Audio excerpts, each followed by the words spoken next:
One of the big points of disagreement for me with Democrats is this thing of identity politics. Listen, when I go into the polls to vote, I don't care what gender, what color, you know, what sexual preference they have.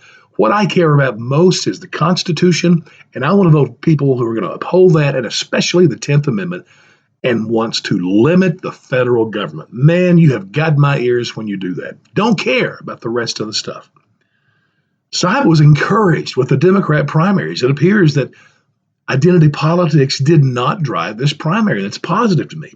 Well, Elizabeth Warren, of course, has come out and said the reason she's not winning and had to step out was because of sexism, misogyny. The country's just not ready for a female president. Now, at first, I just laughed that off, didn't care about it. But then I'm reading articles, New York Times, Washington Post, Vox, and others, who are supporting her in that view. And then, of course, the typical Hollywood mouthpieces are out there showing support for her view there. It's mind-boggling to me. So let me take a moment just to remind you of a few things we've learned from the Democrat primary so far that will really dispel this ridiculous view that Elizabeth Warren's not running anymore because of sexism. Number one, the biggest block of voters in this country are women. More women than men in the country.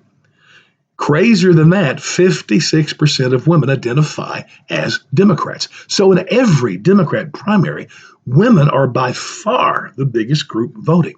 So with all the total primaries so far, we can honestly say that women Democrats have voted for the old white guys instead of Elizabeth Warren. So my question is she pointing her finger at other Democrat women and saying they are sexists as women? I didn't even know you could do that. But to go further, she's from Massachusetts. Her own state, the women voted for the old white guys. I mean, she came in third. Crazier, her birth state, Oklahoma, which also is where her Native American heritage comes from. There, the women voted for the old white guys. Even Michael Bloomberg beat her there. And lastly, you had three other women running for president in the Democrat primaries.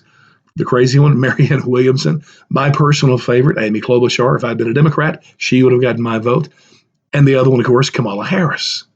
All three of those ladies, as of today, and I realize as a Democrat, they could change their gender identity, but I don't think they have. And so as women, they all did not endorse Elizabeth Warren. So I just have to say, way to go, Democrats. I'm so happy that identity politics has not driven your primary.